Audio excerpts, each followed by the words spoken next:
Welcome to the Checklist, brought to you by Secure Mac. I'm Ken Ray. I'm Nicholas Raba. And I'm Nicholas Tachek. The internet is big. Really big. I mean, you just wouldn't believe how mind-bogglingly big the internet is. After today's show, it'll probably seem even bigger. Because there's a whole lot to the internet that the average user simply can't see. We're talking today about Tor and the dark web. Now, you probably heard both mentioned on the local news and various hard-hitting cop shows ripped from today's headlines. Tor and the dark web get a lot of attention for bad things associated with them. And yes, bad things happen on the dark web. Tor is a different animal, though. A lot of people use it not to do anything bad, but just to maintain their privacy. We will look today at how the dark web works, how Tor works, and what all of it has to do with onions. I'm told it's a thing.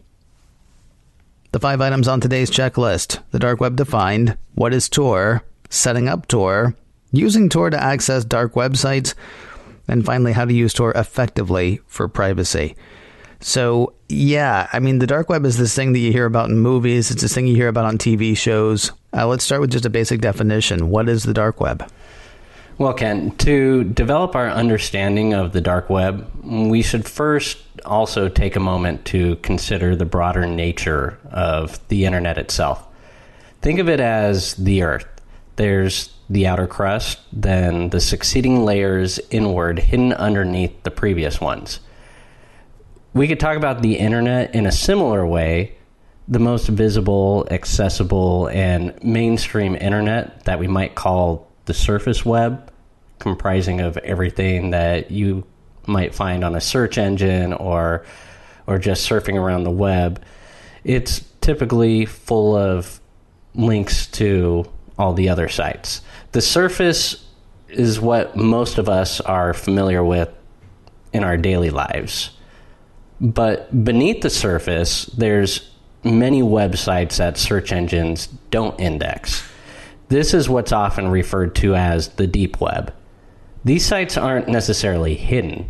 If you know their addresses, for example, you could often still visit them, although they may require some sort of authentication, username or password. Most of the deep web, though, is made up of databases and other information which search engines can't or don't index. It also includes public websites which deliberately exclude themselves from search engines. To reach our topic, though, we have to go one layer deeper.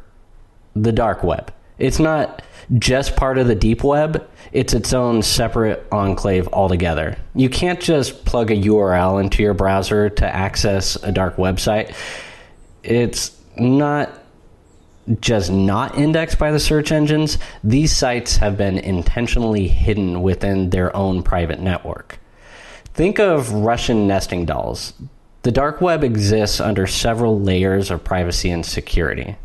Well, it's all made possible by something called Tor, originally named the Onion Router, due to the layers of anonymization and security implemented to create the Tor network. It's the only way you could get to the dark web. See, what's interesting is, the dark web we always hear as being a terribly bad, awful thing. And Tor also seems to have picked up this reputation for being used by nefarious types, I would say. I mean, that's sort of, again, when it hits public consciousness, people aren't seeing it necessarily as a privacy thing. They're seeing it as I'm thinking of like file trading and things like that. I mean, but like everything else, I suppose it can be used for good and for bad. So let's again just start with the definition. What is Tor? Well, surprisingly enough, despite the bad connotations with the dark web and the bad reputation that Tor has gotten in some circles, the project actually has its origins in military research that was funded in the 1990s by the government as they looked for new and different ways to encrypt and protect their highly sensitive network traffic for Department of Defense and any of the military type stuff. The project quickly moved into a more civilian context, and by the early 2000s, it was one of many programs that kind of rode the wave of open source, at which point, when people got access to the source code, they could build upon that, make it better, fix bugs. So by making the technology to anonymize one's web traffic, create hidden networks, bringing that to kind of the masses, development of the dark web itself commenced almost immediately. So to answer the question, what is Tor, requires a bit more of an explanation. To begin with a basic foundation, though, it's all about layering privacy and obfuscation over your web traffic until it's deep beneath the outer layer, like an onion. So why don't we talk about the way that actually works instead of just speaking in generalities? Start by thinking of the game Telephone. One person tells another person a secret, who then passes that secret on to another person, maybe with a slight change. And by the time you get to the end of the line, the message is garbled and almost completely different from what it started out with in the beginning. That's the basic idea behind the relays that form the backbone of the Tor network. So in other words, your web request passes through several different servers located all around the world before it finally reaches its destination. Unlike the game Telephone, your actual request is not garbled and you'll get your web, so I guess that analogy is a little flawed, but the relays do take several important forms. There's the entry relay, which is also known as the guard, the middle relays, which obfuscate the beginning and end points of your request, and finally the exit node, which you might think of as the light at the end of the tunnel. It's here at that exit node that the request emerges and travels to its desired destination. Entry relays themselves are highly stable doors into the network, and that's where your information, your web request, is encrypted for the first time. Your special Tor browser, they also make plugins, and we'll talk about those a little bit later here, basically locks your browsing information down with a encryption key that only the exit node can read and recognize. But there's a lot more going on under the hood between the time that your request initially enters the system and passes from server to server and exits. That includes stripping some of the metadata out of the web request, choosing a different relay path with each request, all sorts of things to kind of take the circuitous path from one point to another without identifying where the request originally came from.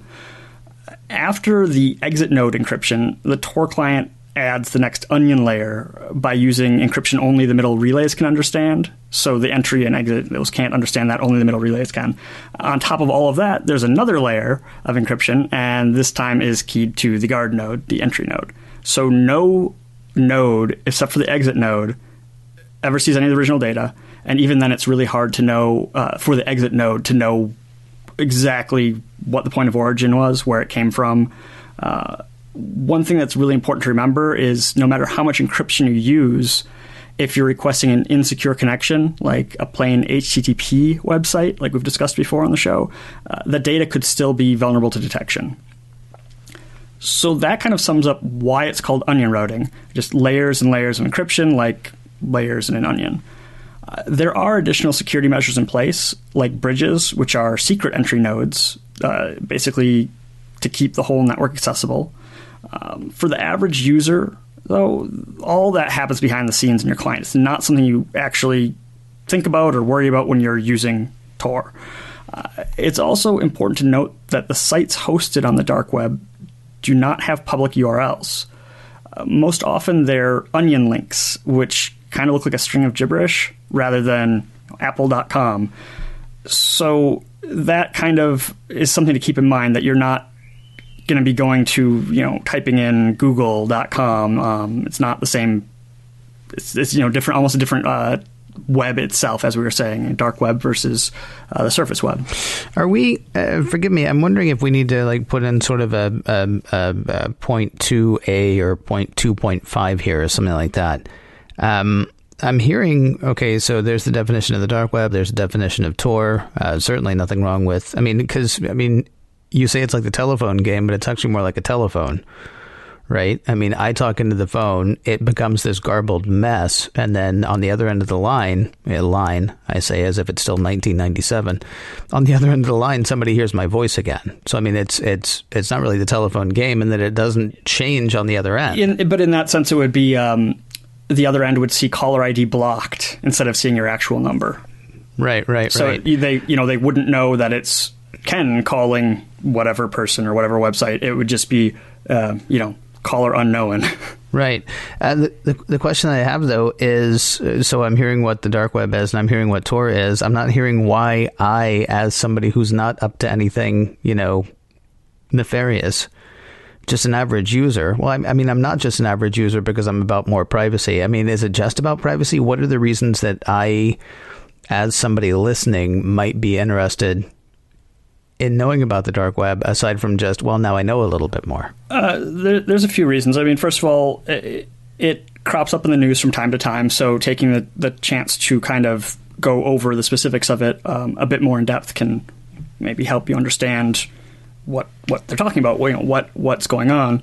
There's the privacy aspect. You don't just have to be going to the dark web sites using Tor. I mean, you can use it for normal web access, and it adds the additional layers of privacy to your web requests.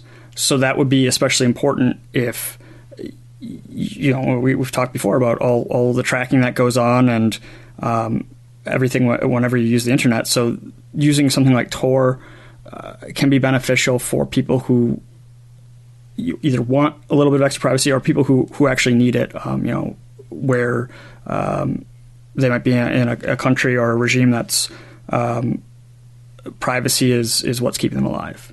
So for our listeners, obviously for the privacy-minded ones, this is an additional option, but otherwise it's letting people know that it exists, what it is, how to use it.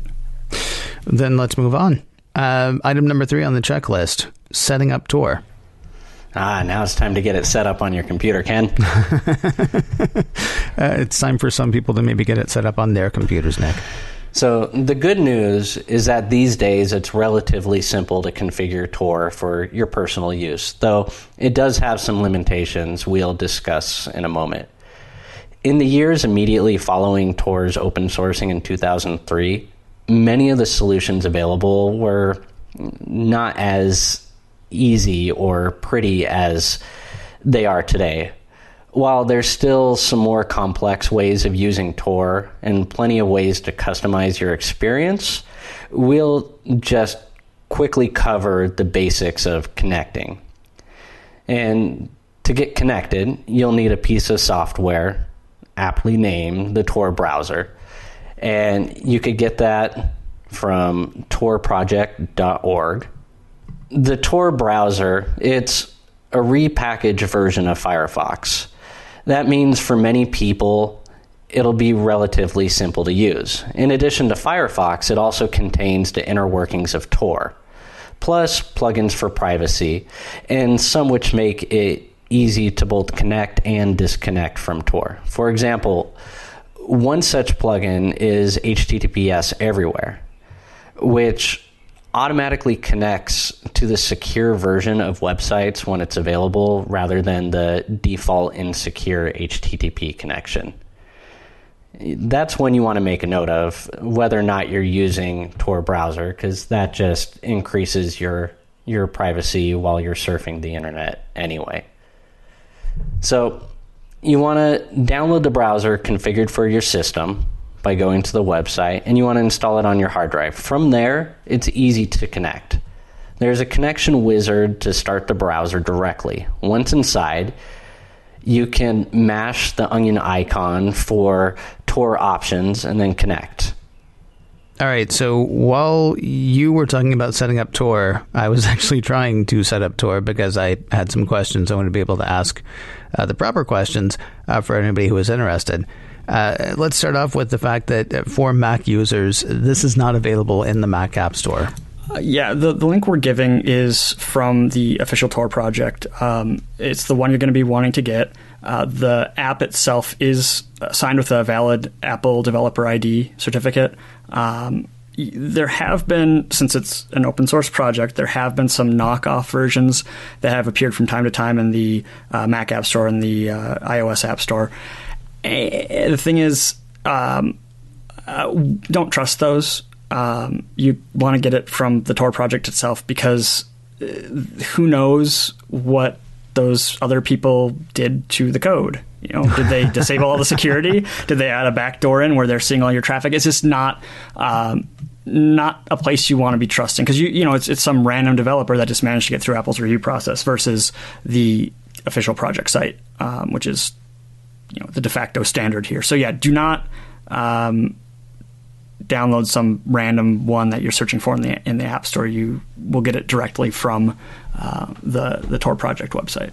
And then, having just installed it, I can tell you, based on my own security settings, that you don't need to be like totally Wild West, but you also don't want to be on the one where it's only trust apps from the App Store. I can't remember what it's called, but I guess is it trust identified developers. Identified developers. It's basically the middle setting on your Mac security, the one that the Goldilocks setting, if you will. So yeah, there's that. And that does us for item number 3 on the checklist. Item 3.5, actually, I guess you would call that middle one too. Maybe we should just change it to like 8 items on each checklist. Item 4, though, sticking with the 5 convention, using Tor to access dark websites. Okay, so before we go any further here, it's important to mention once again that the dark web is certainly home to sites and activities which simply are not legit. While many of these sites don't disclose their addresses to anyone outside of a trusted circle of people, they're really private, like a speakeasy where you need to know the address and the secret password. Some do operate more publicly. A famous one, for example, was the Silk Road online marketplace, for best known for selling drugs and hitmen and all sorts of other fun illegal stuff. That marketplace went down in 2013 after a lengthy investigation by the FBI, which culminated in the arrest and conviction of the site's creator. But since then, numerous other similar dark websites, dark web marketplaces, have cropped up to kind of take the place of Silk Road, and they vanish on a fairly regular basis. And so yes, the dark web can be used for bad stuff. Much of what you can find on the dark web can fall into traffic in drugs, fake IDs, password databases being shared by hackers. There are some public directories and wikis which will include lists of onion addresses that are viewable in the Tor browser. Those lists can kind of be unreliable since the Tor sites kind of surface and go offline randomly and frequently. So just beware, keep that in mind. Click anonymous Tor links at your own risk. Just because the connection is private doesn't mean you can avoid stumbling into malware or something that could actively harm your system on one of those dark websites.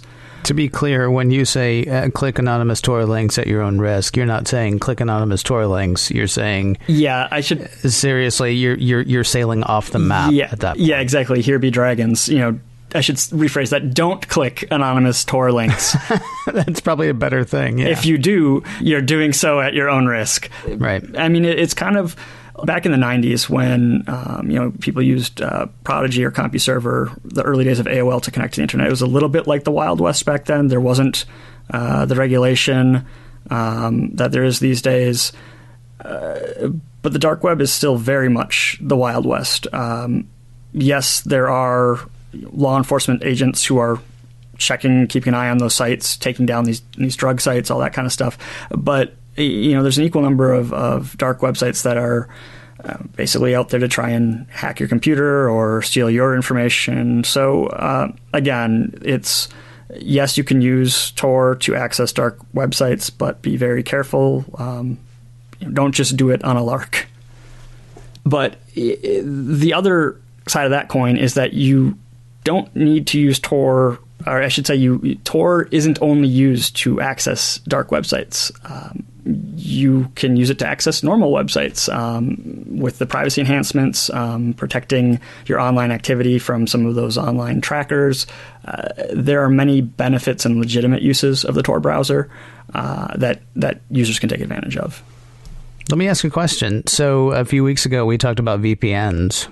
I mean, is there I don't know how concerned about privacy we need to be. And I'm not saying, like, do I need to worry about privacy at all? I'm saying, how many levels of privacy protection do I need in any given session? Like, would you use a Tor browser with a VPN? Or if you get a Tor browser, then you're like, well, I don't need my VPN, or other way around.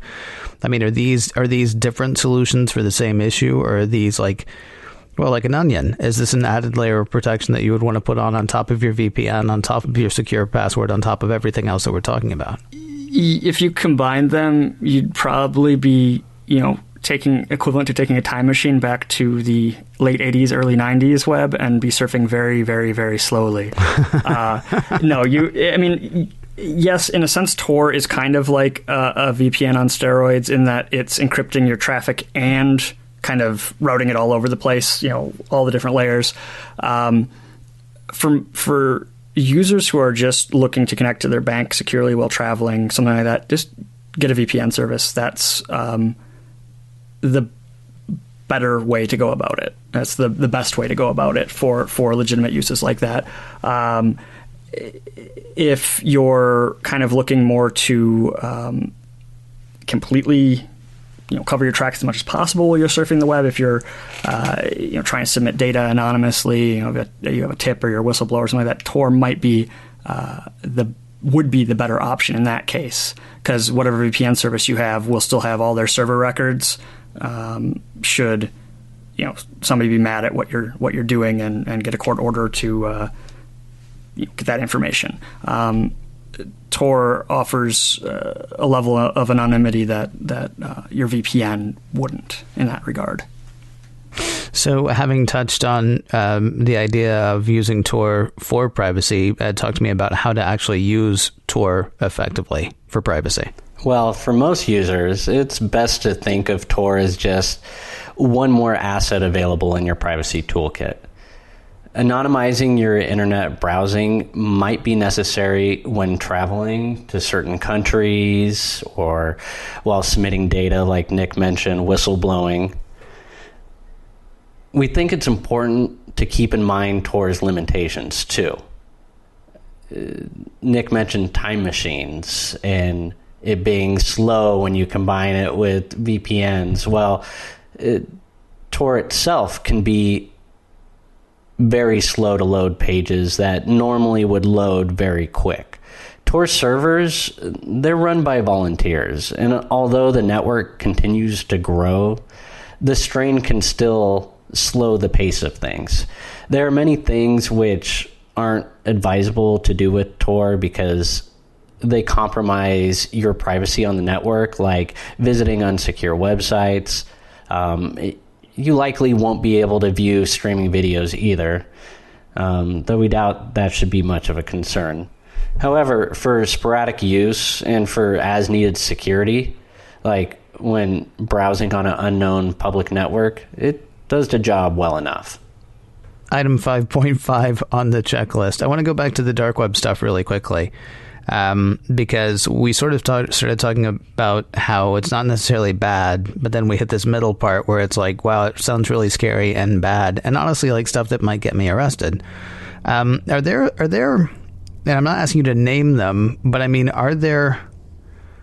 I'm wondering if the name dark web implies only evil things or only bad things. I mean, without saying what they are, can you tell me of some good sites or repositories or things on the dark web that are not things that would just be like, you're also not allowed within 500 feet of a school? I mean, are there legitimate uses? Are there legitimate sites on the dark web? And could you tell me what some of those kinds of things are without saying, yeah, go here and do this? There are whistleblower sites. That's probably one of the legitimate uses that definitely is up there for what it's used for. It's not the top. The top ones are like it's drugs and hacking and porn, and there are some. I wouldn't say they're a majority though, but there are some There's some good sites there, but yeah, I don't think I can really say that it's all sunshine and rainbows there.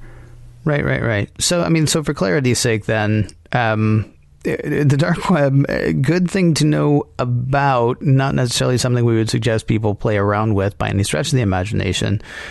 Tor, though, a good thing to know about, and then under certain circumstances, that could be an excellent solution for particularly privacy-minded individuals. Does that sum it up fairly, you think? Yes, definitely. Cool. I know more than I did before. I hope people listening do as well.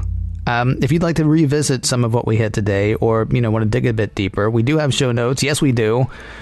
You can check out the show's site, securemac.com/checklist. That website again, securemac.com/checklist. If you have questions you would like to ask or a comment you'd like to share, we do have an email address. It is checklist@securemac.com. Yes, I'll give that email again. It's checklist@securemac.com. And if you can't remember that, please do remember this. You are listening to The Checklist, brought to you by Secure Mac. And we'll talk to you next week.